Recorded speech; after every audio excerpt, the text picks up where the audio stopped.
Hello and welcome to iGCSE Success. If you're new here, a big hello to you. I'm an English teacher and I post content here on YouTube to prepare students for their Cambridge First Language English exam. And if that sounds interesting to you, be sure to check out the videos on my channel because I break down a number of the core skills needed to succeed with First Language English. So I am back. I momentarily disappeared from the world of YouTube because my ring light broke and my mic. So after spending a small fortune, I'm back with yet another Learn With Me video. So in today's video, we will be looking at how we can apply the skills we looked at in part 1. I will link that up here somewhere, to a directed writing / extended writing response for paper 1. So if you haven't checked out part 1 where I break down what makes a successful speech, be sure to watch that video before this one. So grab your notebook and your pen and let's get on with today's Learn With Me video.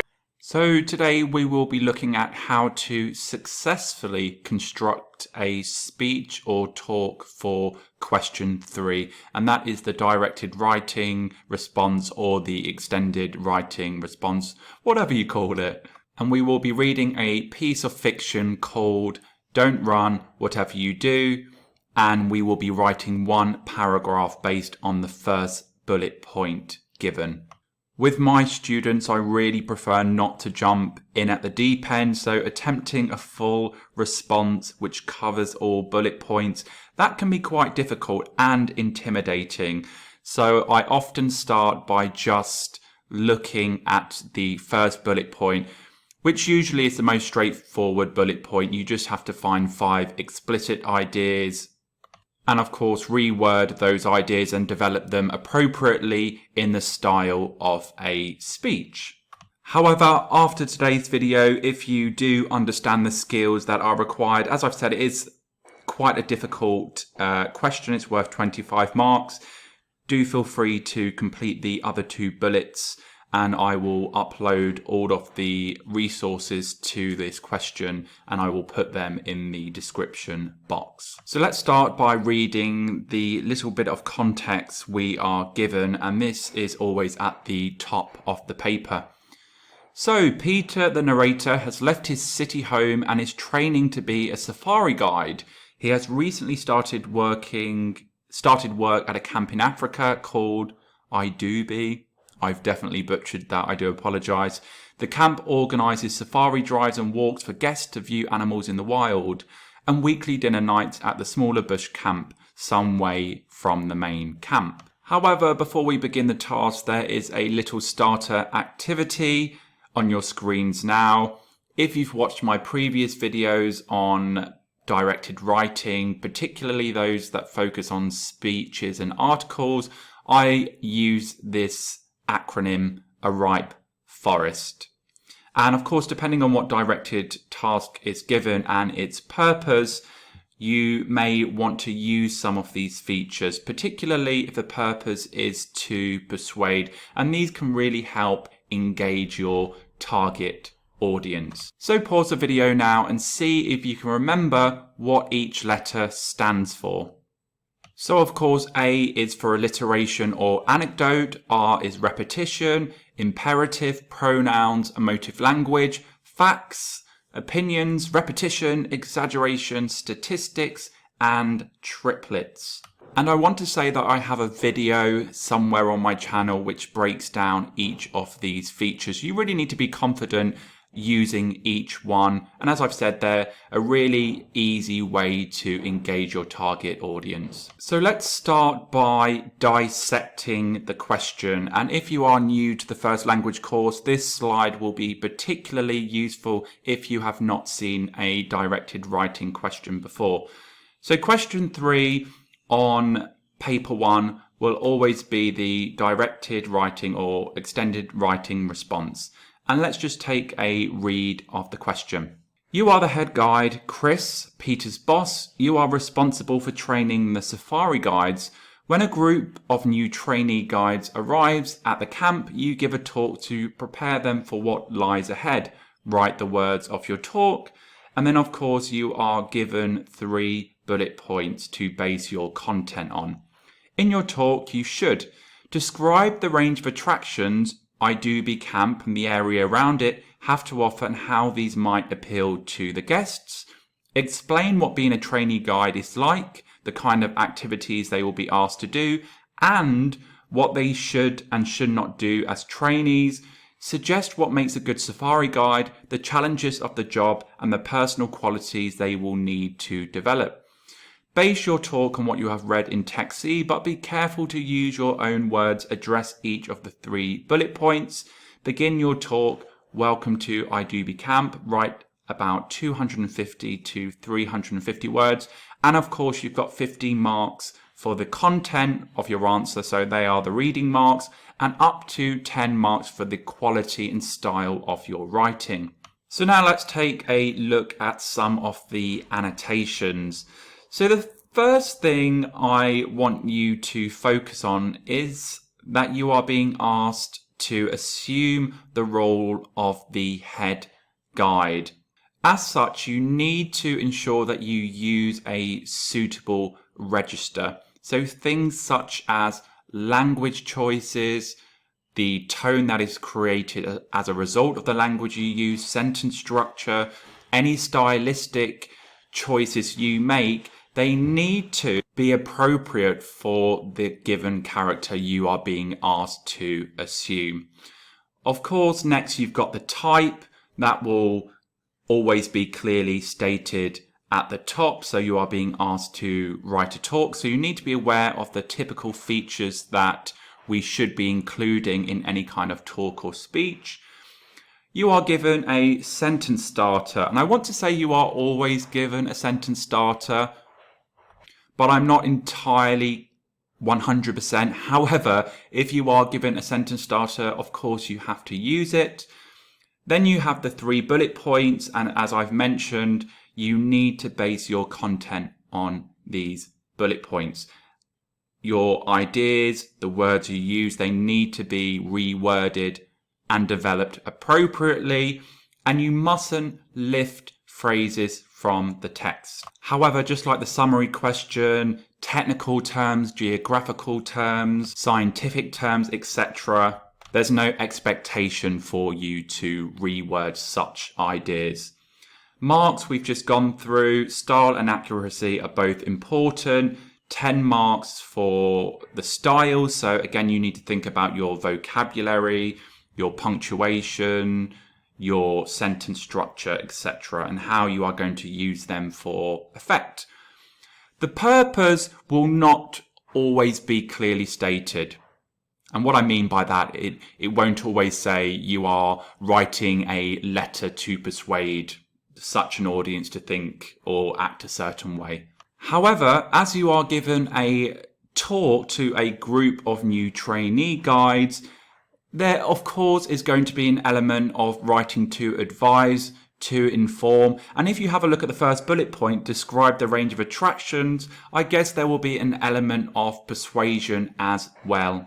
Now, of course, your audience, as mentioned, you are giving a talk to new trainee guides. I've put here you need to strike the right balance between being friendly and also being professional. Yes, we can use colloquial language to an extent. We can use idioms to create that relationship, but it is an English exam, so we don't want any, instances of non-standard English. And for the reading marks, as mentioned, there are 15 marks up for grabs. So the general rule of thumb that most teachers advise their students is to get 5 pieces of information for each bullet point. But please do not lose sleep if perhaps you get 4 bits of information, 3 bits of information for one. Cambridge are really looking for a range of ideas and how you reword those ideas and how you develop them appropriately. That's the most important thing. Now let's take a look at some advice from Cambridge. I'm just going to read these bullet points out. Candidates must change the language of the passages in response to question 3 in order to achieve a higher reading and writing mark. So descriptions and adjectives in particular, you would be expected to find alternative synonyms. You have to address all bullet points, giving equal attention to each of them.